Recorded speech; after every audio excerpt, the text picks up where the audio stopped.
Rikthimi I gjestit në shtëpinë e Big Brother Albania është një nga temat më të diskutuara të momentit. Pas triumfit të tij në edicionin e 4, ai u kthye në një figurë të fortë publike, një personazh që la gjurmë si në lojë, ashtu edhe në zemrat e publikut.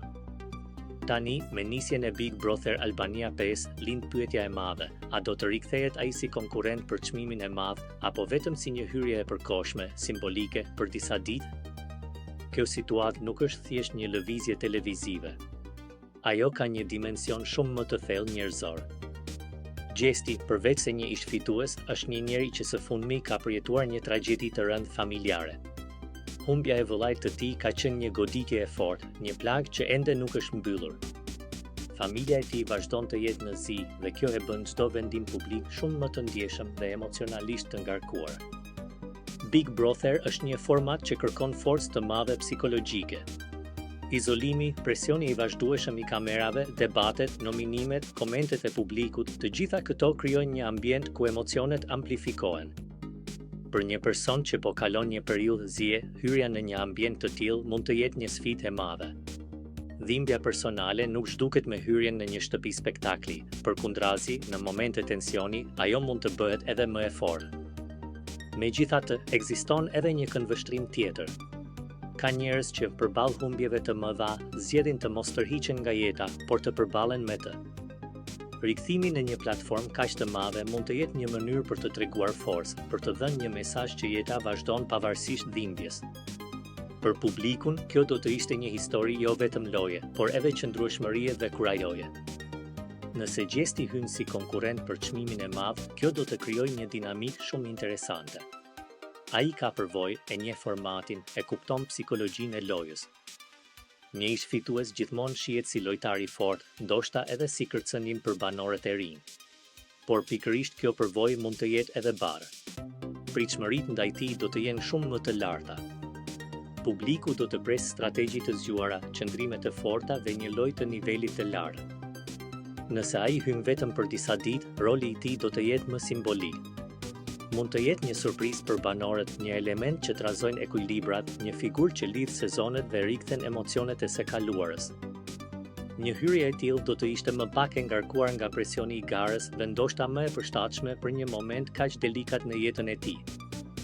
Nuk mund të anashkalohet fakti se në kulturën shqiptare zia familjare ka peshë të madhe. Ajo shoqërohet me respekt, reflektim dhe qëndrim pranë familjes. Vendimi për të hyrë në një spektakël argëtues ndërkohë që familja është ende në zi mund të shihet në mënyra të ndryshme nga opinioni publik. Disa mund ta mbështesin si një akt force dhe vazhdimësie, të tjerë mund ta shohin si një hap të nxituar. Por në thelb, përtej analizave dhe komenteve, mbetet dimensioni njerëzor. Gjesti nuk është vetëm figurë publike, ai është një vëllai që ka humbur dikë të shtrenjtë. Çdo zgjedhje e tij duhet parë me empati. Nëse zgjedh të rikthehet, kjo mund të jetë mënyra e tij për të gjetur forcë përpara publikut që e ka mbështetur. Nëse zgjedh të qëndrojë lart, kjo mund të jetë një shenjë që familja dhe procesi I zis janë prioriteti I tij absolut. Rikthimi I tij, në çfarëdo forme, do të ketë peshë emocionale. Nuk do të jetë thjesht një lëvizje loje, por një kapitull I ri në historinë e tij personale dhe publike. Në fund, çmimi I madh është vetëm një element I spektaklit. Më e rëndësishmja është mënyra si një njeri përballet me jetën, me dhimbjen dhe me zgjedhjet që I dalin përpara.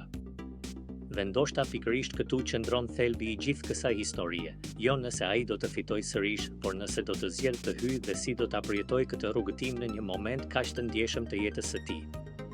Big Brother VIP Albania 5 analizë e thelluar e garës dhe parashikimi I fituesit. Ky sezon nuk është thjesht reality. Është sezon momentumesh. Është sezon polarizimi. Është sezon ku një prime mund të përmbys krejt arkitekturën e lojës.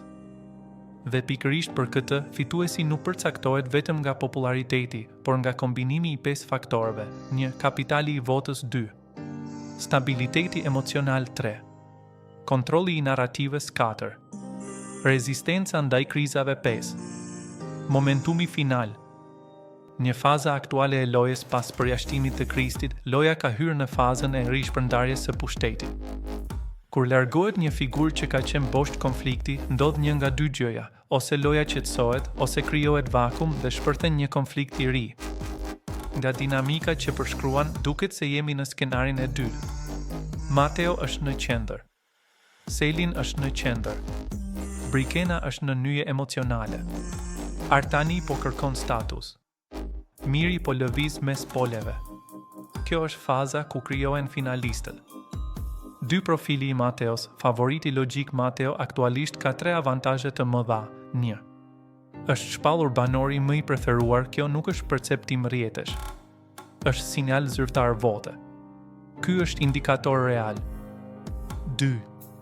Ka prani narrative, ai është në aks romantik, në aks konflikti, në aks strategjik. Banorët që fitojnë zakonisht janë ata që kanë 2-3 bosh narrativ paralel. 3. Ka fanbase të mobilizueshme në fazat finale, vota nuk fitohet nga simpatia e heshtur. Fitohet nga fansat që votojnë masivisht. Rreziku i tij, por ja ku fillon analiza serioze.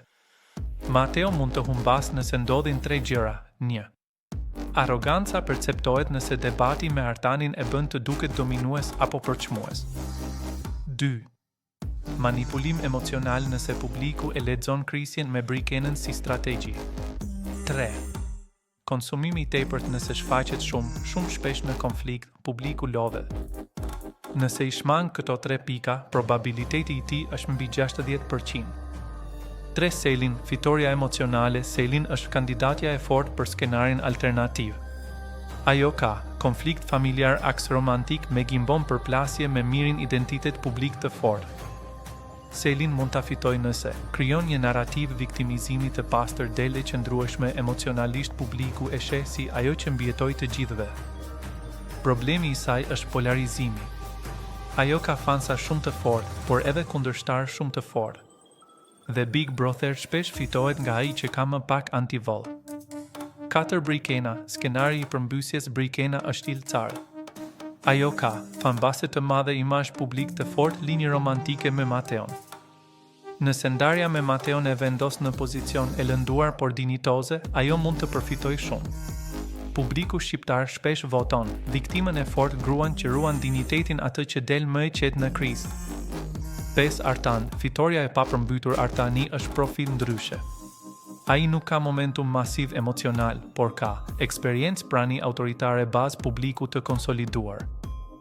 Ai mund të fitojë vetëm në një skenar, nëse loja përmbyset dhe publiku lodhet nga drama romantike dhe zgjedh figurën e matur. Por aktualisht ai duket më shumë si finalist se sa fitues.